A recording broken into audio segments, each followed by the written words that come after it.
First back పార్ట్ని తీసుకోవాలి. 2 inches extra mark పెట్టుకున్నాం కదా, ఆ 2 ఇంచెస్ని వదిలి బ్యాక్ పార్ట్ డాట్స్ కోసం 9 ఇంచెస్ దగ్గర ఒక మార్క్ పెట్టుకొని దానిలో హాఫ్ 4.5 దగ్గర ఒక టక్ పెట్టుకోవాలి. దాని నుంచి 3.5 ఇంచెస్ దగ్గర ఒక మార్క్ పెట్టుకోవాలి. ఆ తర్వాత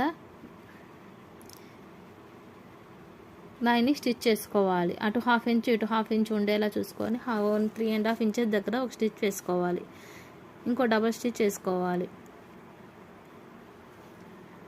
అటు సైడ్ కూడా 1/2 ఇంచెస్ ఉంచుకొని స్టిచ్ చేసుకోవాలి.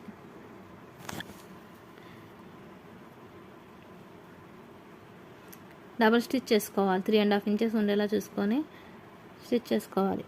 నెక్స్ట్ అటు సైడ్ కూడా డబల్ స్టిచ్ చేసుకోవాలి.